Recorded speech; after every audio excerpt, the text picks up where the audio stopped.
The truth about Yuki versus Kenjaku. One of the most popular takes I've been seeing in regard to Yuki and the clash against Kenjaku is that Tengen robbed Yuki. Now, as number one Tengen hater, I mean, you can see my videos. I have numerous videos of slandering Tengen. I do believe Tengen gets the short end of the stick, specifically with how dangerous Kenjaku is as a fighter, and I actually are maybe on an unpopular opinion that I do believe that their plan was the best option. Now I kind of explain myself and explain why I believe this actually was the best option. And it kind of goes first into the whole showcase of Gojo versus Sukuna. In Gojo versus Sukuna, we showed the domain clash. In this domain clash, we saw that even where their short hits were equal, due to Sukuna's range, he was able to target the outside of the barrier. Now, of course, we haven't seen anything in reference to Kenjaku's barrier range to indicate that he can do the exact same thing to Yuki.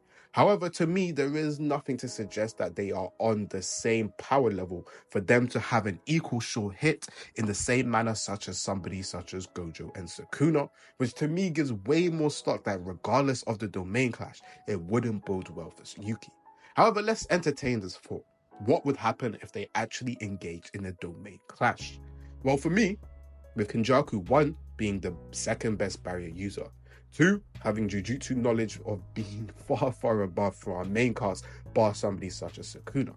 It just points more likely that even their short hits most likely wouldn't be equal, but even if it was equal, things such as I brought up for the fact that his range, or even doing things such as a binding vow to increase his range, is something that I don't think would be out of the arsenal for Kenjaku.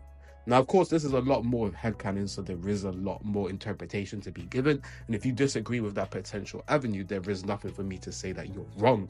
However, I do believe there's a lot more evidence to suggest that Kenjaku wins that domain clash. And even if Yuki does survive, I really don't see any other way it doesn't go in the exact same moment. And if anything, I believe it would be even worse. Because now, if Kenjaku actually wins the domain clash, then the continuous short hits would be spawned. And it won't be in a similar manner as against with Tengen, where Tengen stops the rest of the short hit by closing the Sunyata barrier with his barrier and closing it, in essence protecting Yuki.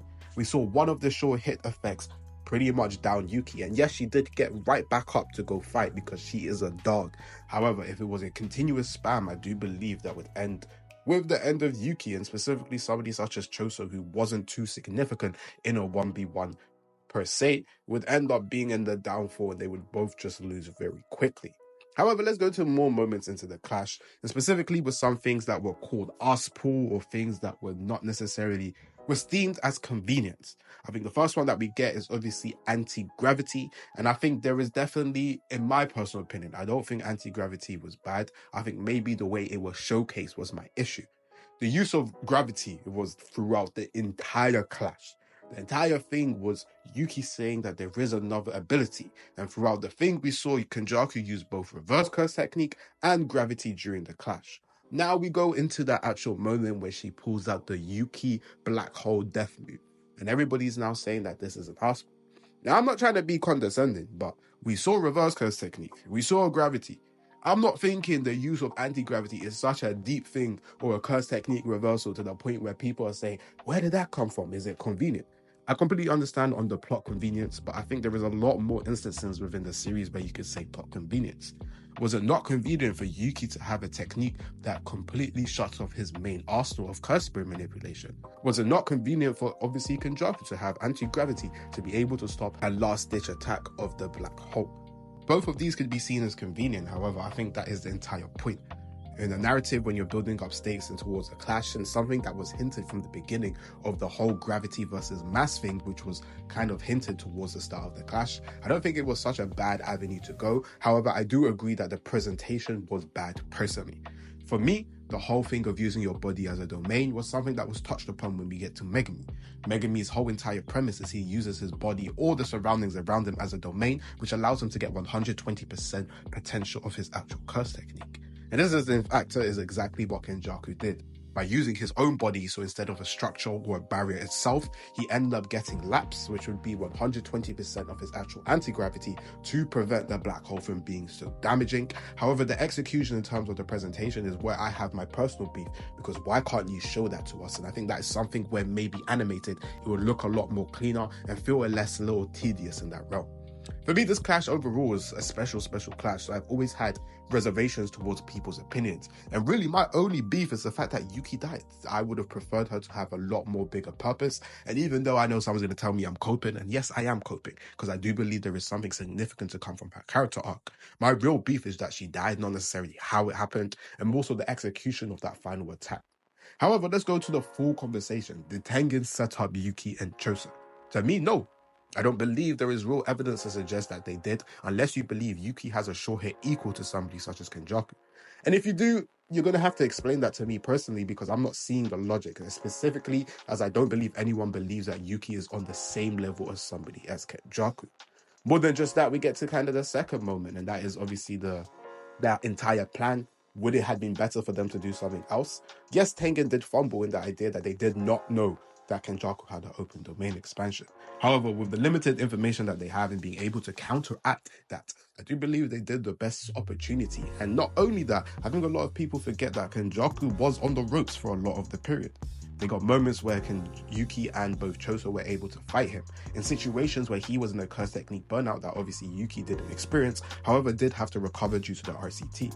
But if the domain clash had happened and they lost, and obviously Yuki says she would be fine, I still don't think that is a better manner, because at the end of the day, the reason Yuki was able to press Kenjaku so much was the fact that she still had her curse technique. So if she doesn't have her curse technique, she did say Garuda would still be fine, but we're still using confirmation bias from the fact that Yuki said it herself, rather than the evidence when we saw in the story that even with her curse technique, granted the output was dropped, still wasn't significant enough, and Kenjaku could fight both Choso and Yuki without a curse technique for how long? Of course, it wasn't depicted to us at actual time, but the fact that he could do so, and now we're going to say that they have a domain clash, to me, is just pointing more to that evidence that this really doesn't go the way that people think it will. And in my personal opinion, I really don't see any direction where, if they didn't trust Tengen's plan, in my opinion, she loses far quicker. Now, there is one thing where I was like, yo, this ain't really making sense. And that is the first punch that we get from Yuki, where she breaks his arm and hits him through the barrier. From a scientific perspective, he should have probably been dead, I'll be so real. Like, his head should have flung over his shoulders. And really and truly, that is the one where I don't know how you're going to tell me his reinforcement makes up for that, because to me, that isn't really adding up based on what it did.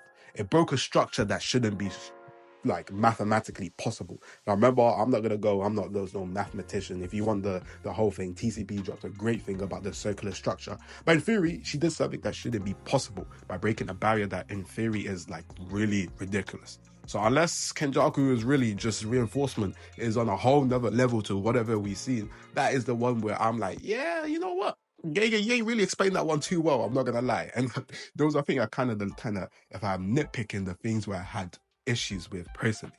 But to me, Yuki is a dog. I think she is strong. And listen, if we start doing special grade matchups where I put Yuki in a gauntlet against other special grades, people aren't going to like who I got them beaten. I mean, it's going to be nasty for certain characters, because I think her ability is just that strong.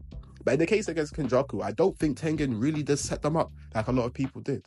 More than just that, I really don't see any direction of, especially the conditions where they had Tengen, Yuki, and Choso all against Kenjaku. And specifically, a big part of the match was with the fact that he did not even have his curse technique.